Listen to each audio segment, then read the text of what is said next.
សូមជួយចុច Subscribe និងរូបសញ្ញាកណ្ដឹងដើម្បីទទួលបានវីដេអូថ្មីៗសូមអរគុណ Channel YouTube និទានកំសាន្តសូមជូនរឿងបាបកម្មផិតក្បត់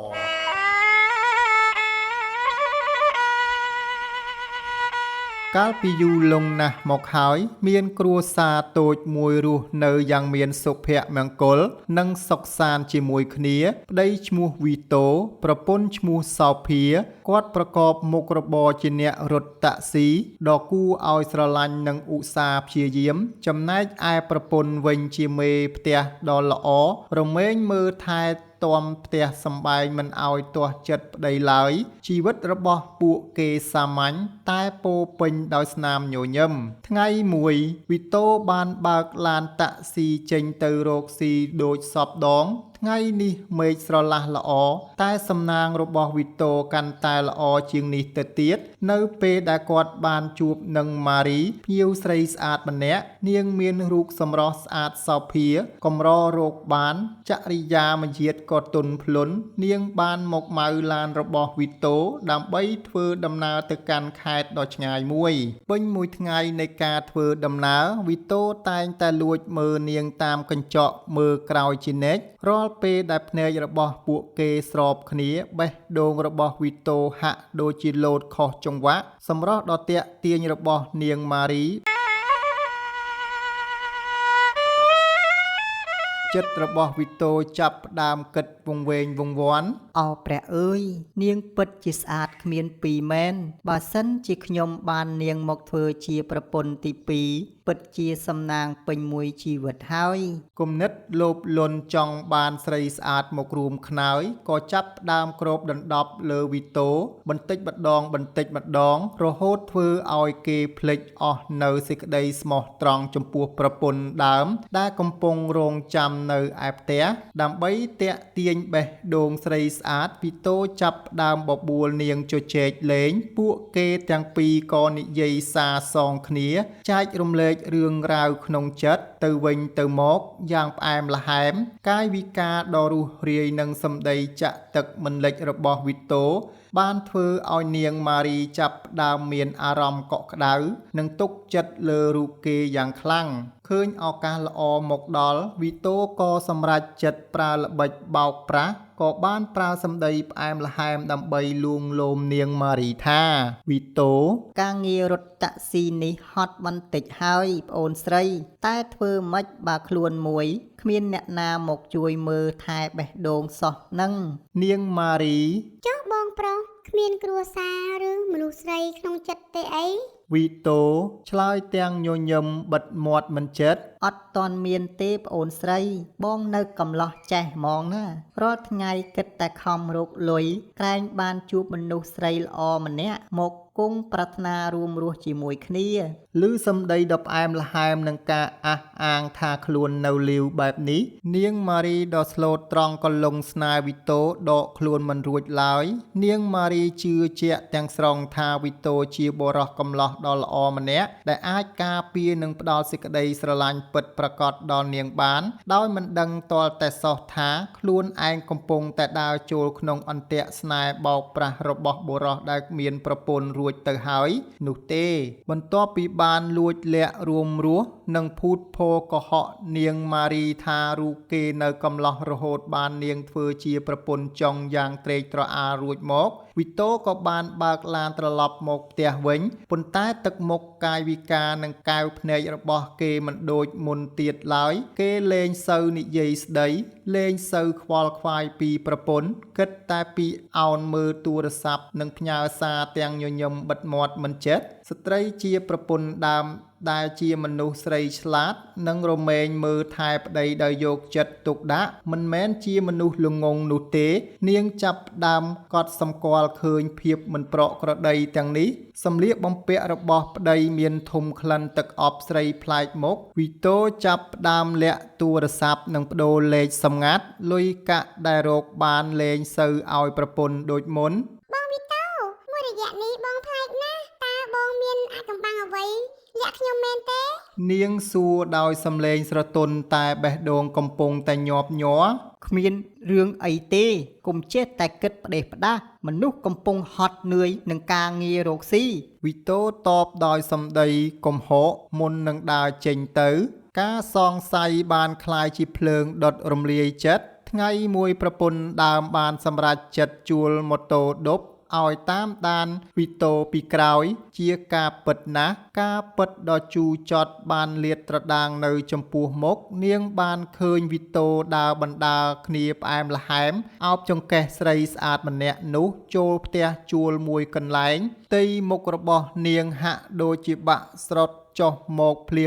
មទឹកភ្នែកហូរស្រក់ដូចទឹកបាក់ទំនប់ចិត្តដែលធ្លាប់តែស្រឡាញ់បែរជាប្រែคล้ายទៅជាខឹងសម្បាគុំគួននិងឈឺចាប់រហូតដល់ឆ្អឹងនៅពេលដែលវីតូត្រឡប់មកផ្ទះវិញនៅយប់នោះផ្ទះទាំងមូលមានភាពស្ងប់ស្ងាត់គួរឲ្យខ្លាចប្រពន្ធដើមអង្គុយរងចាំនៅលើកៅអីទាំងកៅភ្នែកក្រហមងាំងបងវីតូតើស្រីអ្នកនឹងជាអ្នកណានាងសួរទាំងកំហឹងវីតូផិតភ័យមួយផ្លែតតែដោយសារចិត្តដេកដួលលើស្រីថ្មីខ្លាំងពេកគេក៏ឈប់លាក់បាំងបើឯងដឹងហើយនាងជាប្រពន្ធថ្មីរបស់ខ្ញុំនាងទាំងស្អាតទាំងក្មេងមិនដូចជាឯងទេធុញណាស់វើយពាក្យសម្ដីដ៏ដាច់មេត្តារបស់ប្តីបានធ្វើឲ្យប្រពន្ធដើមខឹងដល់កម្រិតកំពូលពួកគេទាំងពីរបានទាស់ទែងនិងឆ្លោះប្រកែកគ្នាយ៉ាងខ្លាំងរហូតដល់មានការវាយបំបាក់របស់របរពេញផ្ទះទីបំផុតវីតូបានប្រមូលខោអាវទាំងអស់បោះសម្ដីលេងលះងាកខ្នងដើរចេញពីផ្ទះទៅរស់នៅជាមួយស្រីថ្មីយ៉ាងត្រជាក់ចិត្តដោយទុកឲ្យប្រពន្ធដើមដេកត្រហោយំតែម្នាក់ឯងនៅក្នុងផ្ទះវីតូឯងនិងស្រីម្នាក់នោះរស់នៅមិនបានសុខឡើយយើងស្បត់ថាទោះយើងស្លាប់ក៏យើងត្រូវតែអូសក្បាលពួកឯងទៅជាមួយដែរនាងស្រែកផ្ដាច់ញាចិត្តទាំងក្តាប់ដៃណែនគំនុំមិនអាចរលាយតាមពេលវេលាឡើយប្រពន្ធដើមបានចំណាយពេលជាច្រើនថ្ងៃតាមដានរាល់សកម្មភាពរស់នៅរបស់វីតូនិងប្រពន្ធចុងនាងបានរៀបចំផែនការយ៉ាងម៉ត់ចត់បំផុតដោយបានទៅទិញទឹកអាស៊ីតខ្លាំងជាច្រើនលីត្រមកលាក់ទុកយប់ងងឹតស្លុបមួយនាពេលដែលវីតូនិងប្រពន្ធចុងកំពុងតែដេកលង់លក់យ៉ាងមានក្តីសុខនៅលើគ្រែរួមគ្នាប្រពន្ធដើមបានលួចកាត់សោទ្វារបំបែកចូលទៅក្នុងផ្ទះរបស់ពួកគេយ៉ាងស្ងៀមស្ងាត់នាងឈរមើលអ្នកទាំងពីរដេកអោបគ្នាដោយក្រសៅភ្នែកពិឃាតដោយមិនបង្អង់យូរនាងបានលើកធុងទឹកអាស៊ីតដែលត្រៀមទុកនោះចាក់ស្រោចសពទៅលើខ្លួនរបស់វីតូនិងប្រពន្ធចុងទាំងកំរោលអូជួយផងក្តៅណាស់ជួយផងក្តៅណាស់អូយជួយផងក្តៅណាស់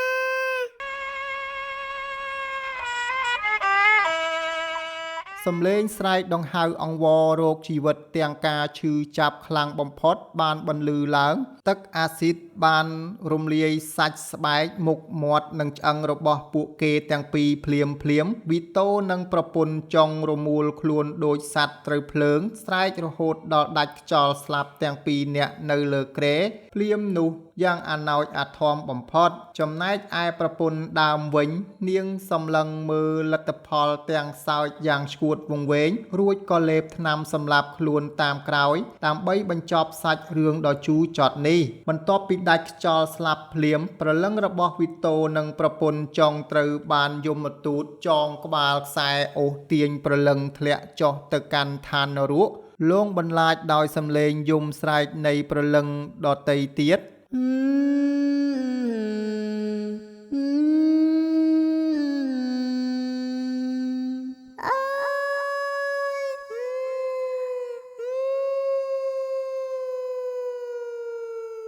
ពួកគេទាំងពីរត្រូវបាននាំខ្លួនមកដល់ចំពោះមុខស្ដេចយមរាជដែលមានមុខមាត់គួរឲ្យខ្លាចនិងអំណាចខ្លាំងណាស់ស្ដេចយមរាជបានបើកសៀវភៅកត់ត្រាពីកម្មពៀររបស់មនុស្សលុះមើលឃើញអំពើរបស់វីតូក៏ទះតុកក្រហឹមឡើង វីតូ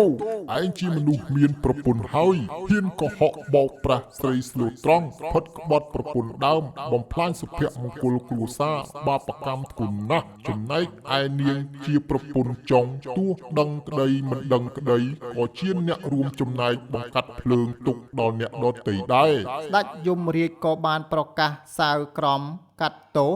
នាំខ្លួនពួកវាទាំងពីរនាក់ទៅឡើងដើមរកាដែកនៅនរកអវជ័យភ្លាម ព្រលឹងរបស់វីតូនិងប្រពន្ធចង់ត្រូវបានយមទូតដេញវាយធ្វើបាបនាំមកដល់មុខដើមរកាដែកដ៏ធំសម្បាលមួយដែលមានកម្ពស់ខ្ពស់កប់ពពកដើមរកាដែកនោះមិនមានបន្លាធម្មតាទេគឺពោពេញទៅដោយបន្លាដែកស្រួចញាប់ស្មិចក្រហមច្រាលដូចភ្លើងនរកក្តៅសន្ធោសន្ធៅយមទូតបានយកលំពែងចាក់បង្ខំឲ្យវីតូនិងប្រពន្ធចុងស្រាតសម្លៀកបំពាក់រួចតោងឡើងទៅលើដើមរកាដែកនោះរាល់ពេលដែលពួកគេឈានជើងឡើងបន្លាដែកដ៏ស្រួចនិងក្តៅខ្លាំងបានចាក់ធ្លាយសាច់ធ្លាយជើងក្បាលពោះនិងទ្រូងរបស់ពួកគេ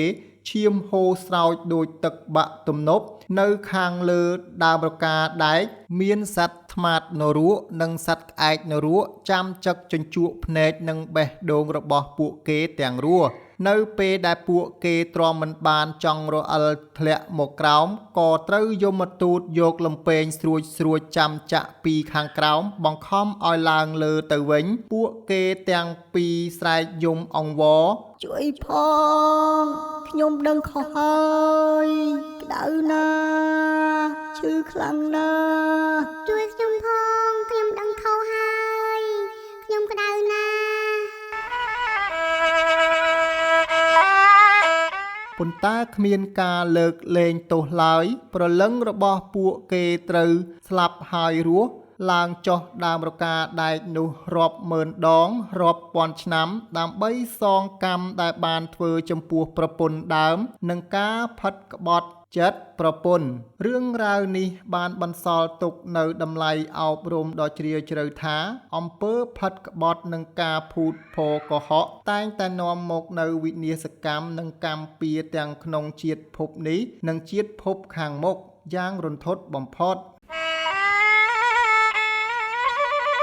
លោកអ្នកទស្សនាជាទីរាប់អានរឿងប្រឌិតបែបជំនឿមានចំណងជើងរឿងបាបកម្មផិតក្បត់សូមបញ្ចប់ដោយបរិបូរណ៍ត្រឹមតែប៉ុណ្ណេះរឿងនិទានបែបជំនឿគឺសរសេរឡើងតាមផ្នត់គំនិតនិងការជឿរបស់មនុស្សដែលមានជំនឿមិនកំណត់ថាពិតឬមិនពិតនោះទេ Channel YouTube និទានកំសាន្តដែលផលិតរឿងនិទានជាភាសាខ្មែរជាពិសេសគឺរឿងខ្មោចរឿងអប់រំសូមជូនពរលោកអ្នកឲ្យជួបប្រទះតែសេចក្តីសុខសេចក្តីចម្រើនគ្រប់ក្រុមគ្រួសារមានដំណើរកំសាន្តទៅទីជិតទីឆ្ងាយសូមឲ្យជួបតែសុវត្ថិភាពសូមអរគុណនិងសូមជម្រាបលា